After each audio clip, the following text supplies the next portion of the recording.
Today we are going to discuss about a maximum flow problem. Consider this is the given graph. In this given graph, S represent the source and T represent the destination.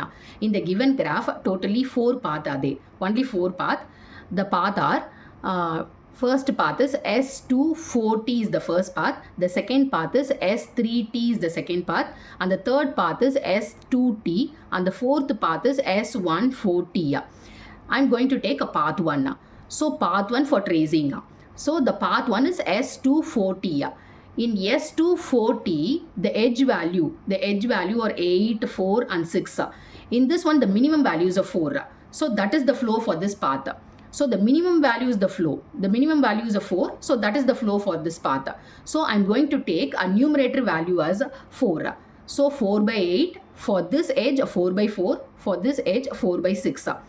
Actually, the meaning is, consider this S22. In S22, the values are 4 by 8.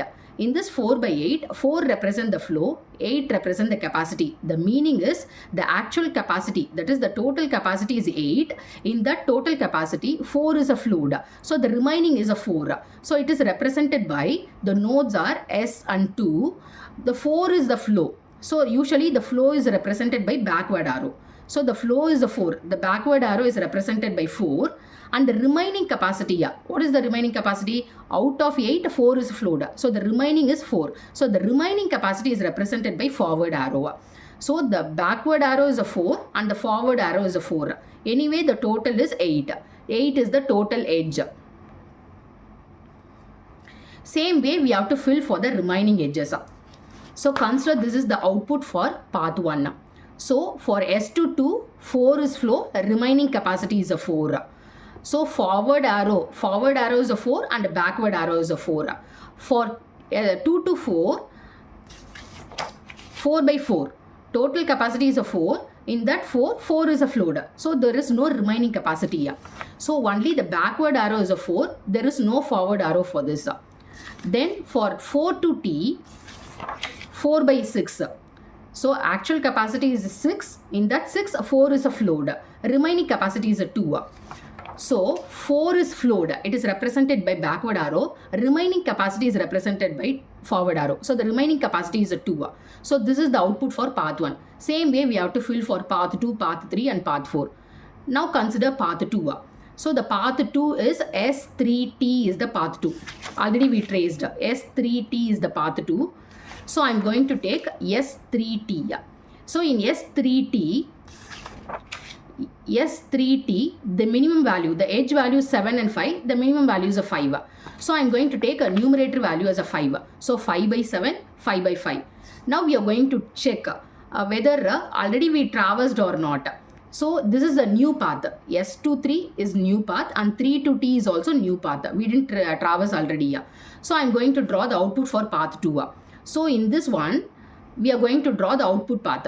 So 7 is the total capacity. In that 7, 5 is a float. So backward arrow is a 5. The remaining capacity, out of total 7, 5 is a float. So the remaining is 2. So the remaining is represented by forward arrow. In this path, the total is 5 and the 5 is a float. So there is no remaining for this. So only the backward arrow is a 5. There is no forward arrow for this. So this is the output for path 2. Next we are going to take a path 3.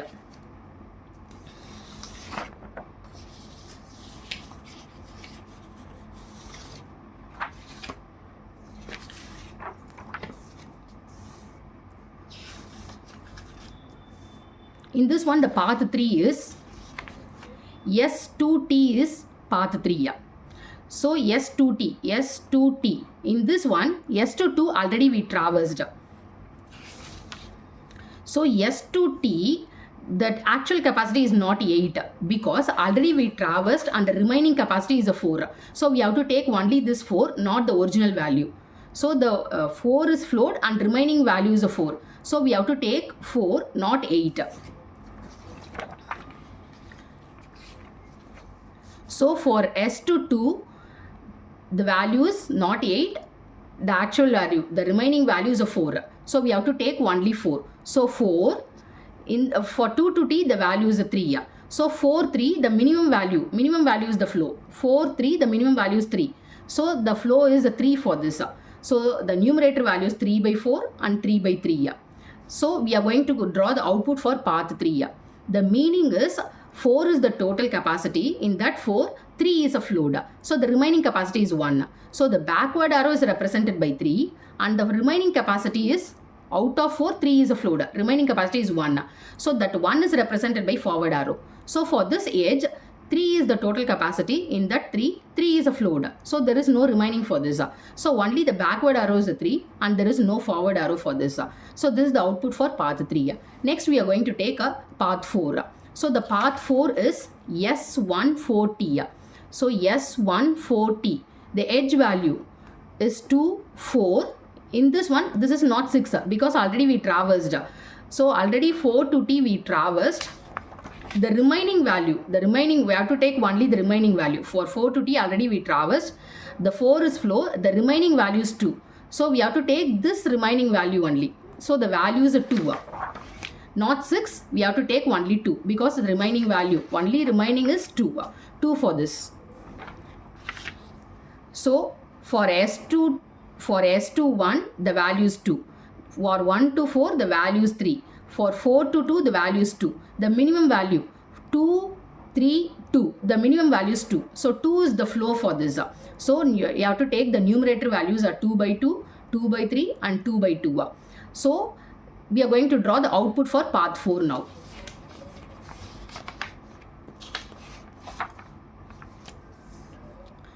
For S21, total is 2 and the total, the flow is a 2. So in this 2, everything is flowed. There is no remaining capacity here. So the backward arrow, only the backward arrows will be there. So the backward arrow is 2. There is no remaining capacity. So there is no forward arrow for this. In this one, total capacity is 3. In this 3, 2 is flowed. Remaining capacity is 1. So the backward arrow is a 2 and remaining capacity is 1. So for 4 to T, 2 by 2 is the given thing. So 2 by 2, the total capacity is 2. In this total, 2 is flowed. So there is no remaining for this. So only backward arrow will be there. The backward arrow is 2 and there is no forward arrow.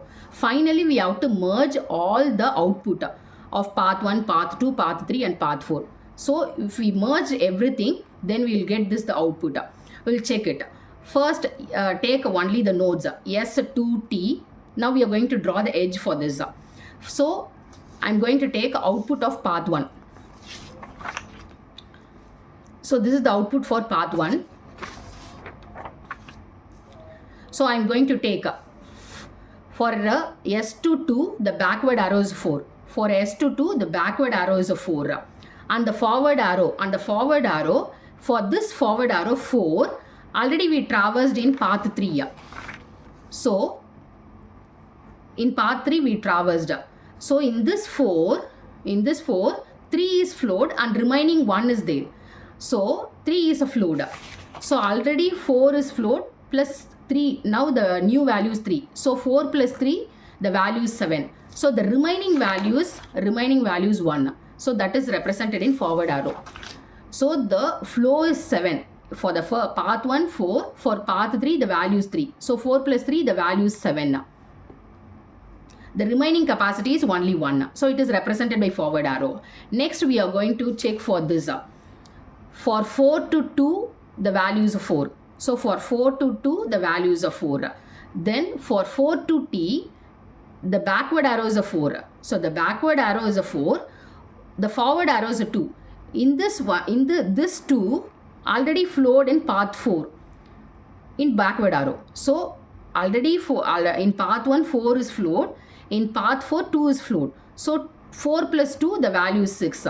So everything is flowed. There is no remaining capacity. So there is no forward arrow for this. So this is path 1 output. Then path 2 output. So path 2 output, consider this. This is the path 2 output. So backward arrow is 5 and forward arrow is 2. So the backward arrow is 5 and the forward arrow is 2. In this one, 3 to T, only backward arrow, no forward arrow. So only backward arrow 5, there is no forward arrow. So this is the output for path 2. So we merge this. Then we have to merge path 3. So path 3, For S to 2 already we traversed. So for S to 2 already we traversed. So no problem. Consider the next thing. 2 to T. 2 to T, the backward arrow is 3. Yeah. There is no forward arrow for this. For 2 to T, only backward arrow 3. There is no forward arrow. So path 3 is also merged. Then path 4. Path 4 output S to 1.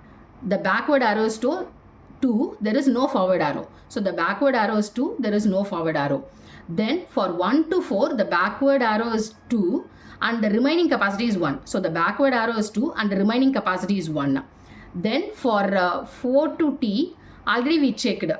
For the path 1, 4. For this path 4, 2. So 4 plus 2, there is no remaining capacity. So there is no forward arrow for this. So finally, this is the output. This is the merged output for maximum flow problem. Now we have to find a maximum flow for the given network.